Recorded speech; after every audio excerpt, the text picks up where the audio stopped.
अगस्त 1947 तारीख इतिहास में दर्ज हो गई। लेकिन उस समय अगर कोई आपसे पूछता कि यही देश एक दिन दुनिया की बड़ी आर्थिक ताकतों को चुनौती देगा, तो शायद यकीन करना थोड़ा मुश्किल होता। जिस भारत में करोड़ों लोग गरीबी से जूझ रहे थे, साक्षरता बेहद कम थी और अर्थव्यवस्था बेहद कमजोर थी, वही भारत आज अंतरिक्ष से लेकर डिजिटल पेमेंट और एविएशन तक की अपनी ताकत दिखा रहा है। तो आखिर 79 साल में ऐसा क्या बदला है कि भारत ने गरीबी से ग्लोबल पावर बनने तक का सफर कैसे तय कर लिया? आज हम आपको बताएंगे।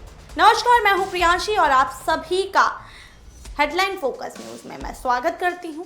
15 अगस्त 1947 को भारत आजाद तो हुआ था, लेकिन उसके सामने चुनौतियों का पहाड़ था। देश का बंटवारा हो चुका था, लाखों लोग विस्थापित हुए थे और अर्थव्यवस्था की हालत बेहद लचर थी। करीब 34 करोड़ की आबादी वाले देश की साक्षरता लगभग 12% के आसपास थी। औसत भारतीय की जिंदगी मुश्किलों से भरी हुई थी और दुनिया की अर्थव्यवस्था में भारत की हिस्सेदारी तो काफी घट चुकी थी। आज 2026 में ये जो तस्वीर है पूरी तरीके से अलग नजर आती है। भारत की आबादी 140 करोड़ से ज्यादा हो चुकी है। लिटरेसी की बात करें तो 81% तक पहुंच गई है और औसत जीवन जो है प्रत्याशा 70 साल से ऊपर है। लेकिन ये बदलाव आखिर कैसे आया, इसे समझने के लिए सबसे पहले भारत की अर्थव्यवस्था पर नजर डाल लेते हैं। आज़ादी के समय भारत की अर्थव्यवस्था बहुत छोटी थी। अलग अलग ऐतिहासिक स्रोतों में जीडीपी के आंकड़ों की गणना अलग अलग तरीके से की गई है, लेकिन एक बात साफ है कि 1947 तक भारत की वैश्विक आर्थिक हिस्सेदारी काफ़ी कम हो चुकी थी। कभी दुनिया की बड़ी अर्थव्यवस्थाओं में शामिल रहने वाला भारत हिस्सेदारी 1947 तक करीब 3% ही निभा रहा था और आज भारत की अर्थव्यवस्था करीब $4 ट्रिलियन के स्तर पर पहुंच चुकी है और दुनिया की सबसे बड़ी अर्थव्यवस्थाओं में से एक है। यानी जिस देश को आज़ादी के बाद अपनी बुनियादी ज़रूरतों के लिए संघर्ष करना पड़ा, वही देश अब दुनिया की बड़ी आर्थिक शक्तियों के साथ मुकाबला कर रहा है। अब बात करते हैं आम भारतीय की कमाई की। आज़ादी के समय प्रति व्यक्ति आय बेहद कम थी, यानी पर कैपिटा इनकम की बात करें तो औसत भारतीय की सालाना आय कुछ 100 रुपए के आसपास थी और आज ये आंकड़ा लाखों रुपए सालाना तक पहुंच चुका है। हालांकि पुराने और नए रुपए की सीधी तुलना पूरी तस्वीर जो है वो नहीं बता पाएगी, क्योंकि इसमें लंबे समय से महंगाई और मुद्रा की कीमत जो है वो उसमें काफ़ी उतार चढ़ाव देखने को मिला है। फिर भी ये बदलाव जो है वो यही बताता है कि भारतीय अर्थव्यवस्था ने कितनी लंबी दूरी तय की है।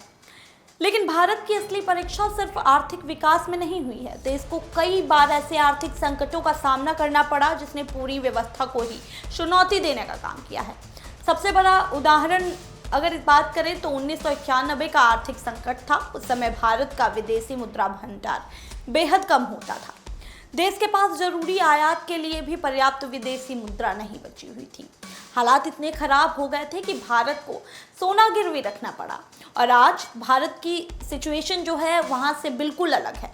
देश के पास करोड़ों अरब डॉलर का विदेशी मुद्रा भंडार है और इसका सीधा मतलब है कि किसी बड़े अंतर्राष्ट्रीय आर्थिक संकट की स्थिति में भारत के पास पहले की तुलना में कहीं ज़्यादा सुरक्षा मौजूद है। अब जरा भारत के औद्योगिक सफर को समझिएगा। 1947 में भारत की अर्थव्यवस्था काफ़ी हद तक खेती पर निर्भर थी। आधुनिक उद्योग भी सीमित थे। भारी मशीनरी, तकनीकी, विमान और जरूरी सामानों के लिए देश को विदेशों पर ही निर्भर रहना पड़ता था। लेकिन आज भारत सिर्फ दुनिया से सामान खरीदने वाला बाजार नहीं रहना चाहता है, बल्कि खुद एक ऐसा बड़ा मैन्युफैक्चरिंग हब बनने की कोशिश कर रहा है जहां से हम सामान को एक्सपोर्ट भी करें। और आपको बता दें, इस बदलाव का एक बड़ा उदाहरण एविएशन सेक्टर है। आज भारत दुनिया के सबसे बड़े घरेलू विमानन बाजारों में शामिल है। देश में एयरपोर्ट्स की संख्या तेजी से बढ़ रही है, हवाई यात्रा करने वाले लोगों की संख्या बढ़ी है और भारतीय एयरलाइंस में बड़ी संख्या में नए विमानों ने ऑर्डर लिए गए हैं। और आपको बता दें, सबसे ज़्यादा जो दिलचस्प बदलाव है वो यही है कि भारत अब सिर्फ विमान खरीदने की दिशा में नहीं बल्कि विमान और रक्षा उपकरण बनाने की क्षमता भी विकसित करने की दिशा में आगे बढ़ रहा है। HAL जैसी कंपनियां लंबे समय से देश में रक्षा क्षेत्र में काम कर रही हैं। अब निजी कंपनियों की भागीदारी भी धीरे धीरे बढ़ रही है और विदेशी कंपनियों के साथ में साझेदारी के जरिए भारत अपने एरोस्पेस और डिफेंस मैन्युफैक्चरिंग नेटवर्क को मजबूत बनाने की कोशिश कर रहा है। यानी 1947 का भारत जहां विमानों और तकनीकी के लिए विदेशों पर काफ़ी हद तक निर्भरता रहती थी, वहीं आज भारत खुद उत्पादन और डिज़ाइन की क्षमता बढ़ाने की दिशा में आगे बढ़ रहा है। अब बात करें अगर भारत की फॉरेन पॉलिसी की, तो 1947 में दुनिया के दो बड़े गुट देखने को मिलते थे। एक तरफ अमेरिका और उसके सहयोगी थे तो दूसरी तरफ सोवियत संघ और उसका गुट था। भारत ने किसी एक खेमे में शामिल होने की बजाय गुट निरपेक्षता का रास्ता चुना, यानी कि दो हिस्सों में दुनिया बटी है लेकिन भारत का जो रास्ता है वो एकदम अलग है। उस समय भारत एक नया और आर्थिक रूप से कमजोर देश भी था और उसके पास सीमित सैन्य और आर्थिक ताकत थी। इसीलिए दुनिया की बड़ी शक्तियों के बीच में अपनी स्वतंत्र पहचान बनाना इतना आसान नहीं था। आज अगर हालात देखे जाए तो भारत की स्थिति काफ़ी अलग है। भारत अमेरिका के साथ रणनीतिक साझेदारी करता है और रूस के साथ भी पुराने रक्षा संबंध बनाए रखता है। खाड़ी देशों में ऊर्जा और व्यापार संबंध मजबूत रखता है और इजराइल के साथ भी रक्षा और तकनीकी के क्षेत्र में सहयोग करता है। और अगर आज की भाषा में देखा जाए तो इसको मल्टी अलाइनमेंट कहते हैं। भारत किसी एक ताकत पर पूरी तरीके से निर्भर रहने की बजाय अलग अलग देशों के साथ अपने राष्ट्रीय हितों को ध्यान में रखते हुए रिश्ते बनाने की कोशिश कर रहा है और यही भारत के बदलाव की एक बड़ी कहानी है। 1947 में भारत के सामने सवाल था कि देश अपने पैरों पर कैसे खड़ा होगा।